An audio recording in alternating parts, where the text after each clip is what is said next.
Donc, on a fait l'introduction. Je vous ai donné les recommandations. Comment tirer le maximum d'avantages de ce week-end. Maintenant, qui suis-je? Qui suis-je pour vous exposer ces informations? Qui suis-je pour délivrer ces informations? Qui suis-je pour que vous puissiez écouter? Parce que vous allez passer 2 jours avec Danny Palmera, mais vous ne savez pas qui c'est Danny Palmera.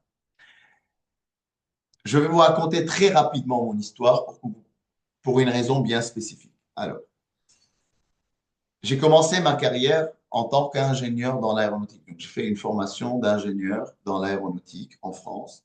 Et puis, je suis venu faire mes études en Belgique je suis venu travailler pour mon premier emploi en 2009 en tant qu'ingénieur aéronautique où j'étais occupé à dimensionner, à designer les bords d'attaque des ailes d'avion et les systèmes de protection de givre à l'intérieur des ailes. Il faut savoir que tout avion aujourd'hui qui transporte des gens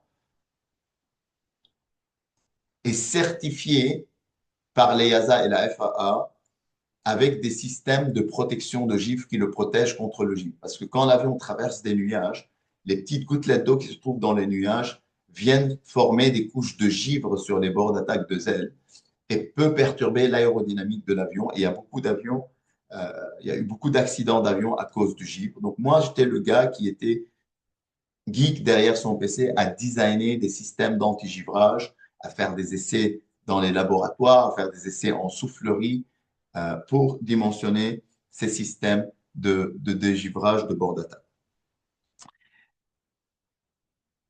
Mais j'étais en début de ma carrière endetté à plus de 60 000 euros. J'ai fait des études, j'ai fait des crédits pour payer mes études, j'ai fait des crédits pour acheter des voitures, j'ai fait d'autres crédits consommation à droite à gauche. J'étais vraiment endetté et j'oscillais avec 2300 de salaire, moins 800 à la fin du mois. 2300 du salaire, moins 800 à la fin du mois. Et pendant des années, j'oscillais un peu de cette manière-là. Et je suis né dans une famille très modeste, pour ne pas dire le mot pauvre.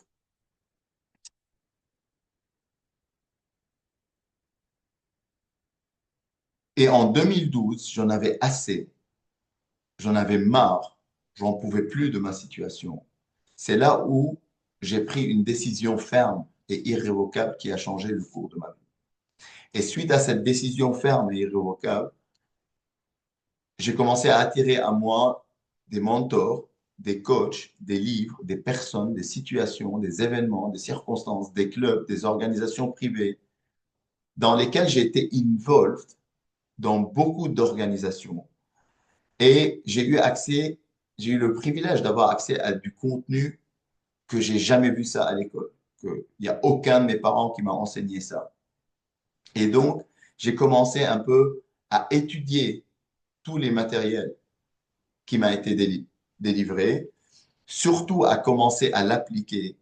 Mais depuis 2012, je me suis dit, si ce contenu, ça marche, comment ça se fait ce contenu il est omis dans l'éducation. Comment ça se fait, ce contenu, alors que j'ai des amis qui sont riches, qui m'ont jamais parlé de ça, alors je vois exactement ce qu'ils sont en train de faire, ce qui est écrit dans ce livre ou ce qui m'a été donné.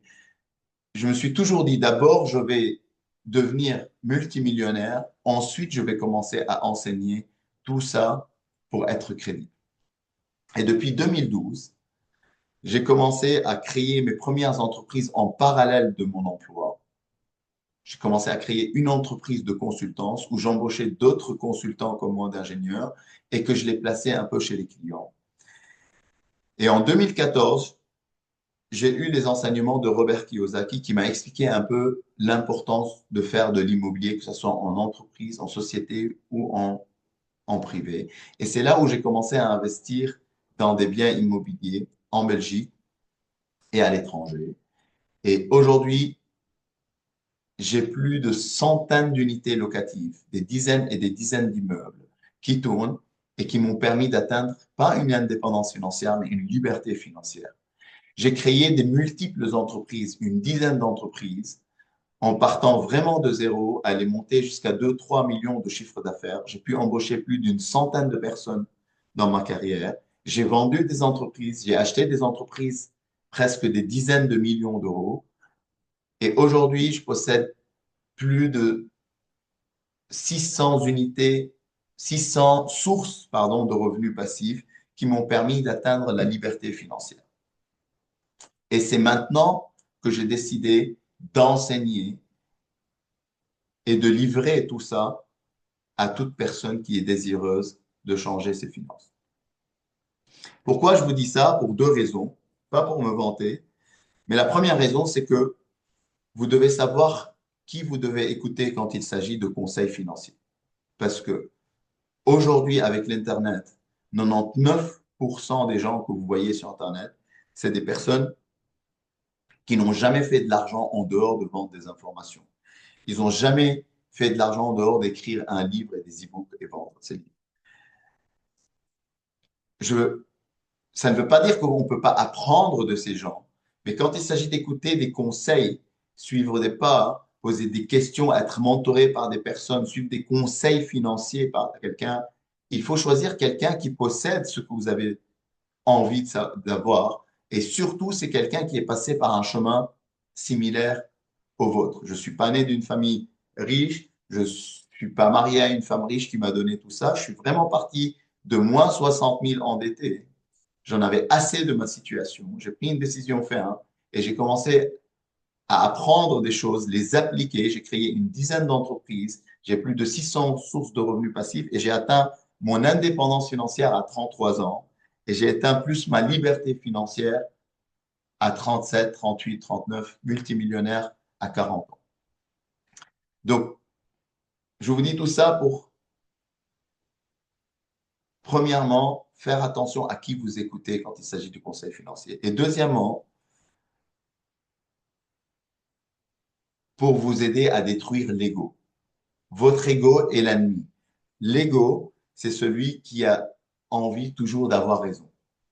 Celui qui dit oui, mais.